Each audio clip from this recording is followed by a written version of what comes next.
पृथ्वी पर लोग मार्स को बसाने के बारे में बहुत बात करते हैं, पर अगर ऐसा असल में हो चुका हो और उस लाल ग्रह पर लोग रह रहे हो तो क्या होगा? मार्स पर जीवन कैसा होगा? क्या हम मार्स की सतह पर रह पाएंगे या हमें वहाँ होने वाली सोलर रेडिएशन से बचने के लिए सतह के नीचे कहीं छुपना होगा? क्या हम उसे अपने रहने लायक बना पाएंगे? आप देख रहे हैं क्या हो अगर, और ये है क्या हो अगर हम मार्स पर रहें तो। क्या आपका कभी इस ग्रह को छोड़ने का मन करता है? सूरज से चौथे ग्रह मार्स के बारे में कभी सोचा है? वो पृथ्वी से 56 मिलियन किलोमीटर से लेकर 401 मिलियन किलोमीटर की दूरी पर हो सकता है।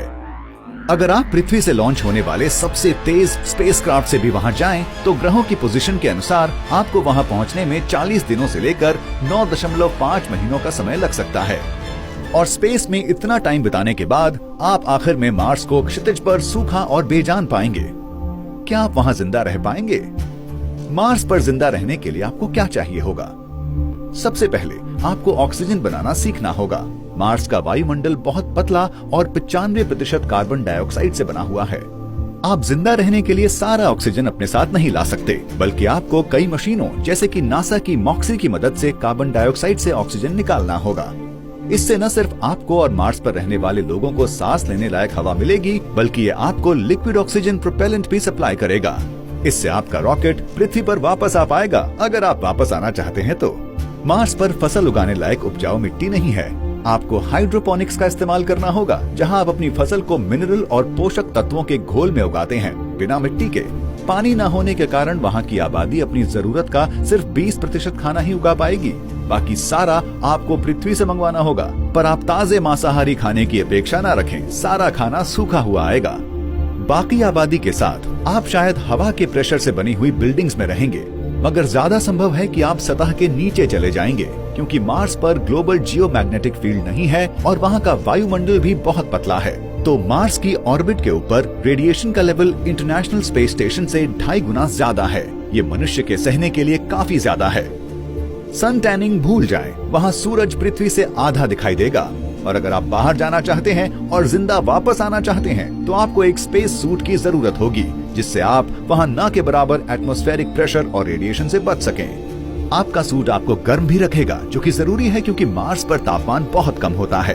पृथ्वी पर सबसे ठंडा सर्दी का मौसम मार्स के सामान्य सर्दी के मौसम के मुकाबले स्वर्ग होगा। तापमान -55 डिग्री सेल्सियस तक कम होगा।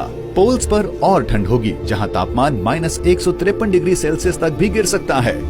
मार्स पर एक दिन पृथ्वी से 40 मिनट लंबा होगा, जबकि वहां एक साल पृथ्वी से दुगना लंबा होगा। अगर आप नॉर्दर्न हेमिस्फीयर में रहेंगे तो आप 7 महीनों तक बसंत और 6 महीनों तक गर्मी का आनंद लेंगे। पतझड़ 5 महीने और सर्दी 4 महीने लंबी होगी।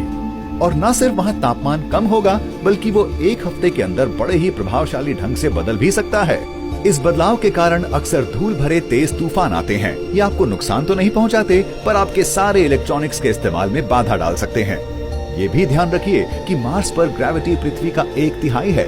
आपको दोबारा चलना सीखना होगा। क्या आप फिर भी लाल ग्रह पर जाना चाहते हैं? ठीक, पर आपके लिए ये सही होगा कि आप वहाँ पहली मनुष्यों की आबादी के जाने का इंतजार करें, ताकि वो मार्स ग्रह को रहने लायक बनाएं, ठीक वैसा ही जैसा जहाँ से वो गए हैं। वे मार्स को गर्म रखने के लिए दूसरे ग्रहों के वायुमंडल से अमोनिया गैस एक्सपोर्ट करेंगे। ये गर्मी मार्स के नॉर्थ पोल पर जमी बर्फ को गैस में बदलेगी, जिससे कि उस ग्रह को एक वायुमंडल मिल सके। हालांकि ये गैस अभी भी हमारे सांस लेने लायक नहीं होगी, पर कम से कम ये एक एटमॉस्फेरिक प्रेशर बनाएगी, जिससे आप आखिरकार अपना स्पेस सूट उतार पाएंगे। फिर वे मार्स की सतह के नीचे बंद विशाल बर्फ के भंडार से पानी निकालेंगे। भाप वायुमंडल को और गाढ़ा बना देगी। आखिरकार आप मार्स पर बारिश और बर्फबारी होते हुए देखेंगे, और शायद 1000 सालों के बाद वहां मनुष्यों के सांस लेने के लिए पर्याप्त ऑक्सीजन होगी। उस ग्रह की री इंजीनियरिंग पूरी हो जाएगी।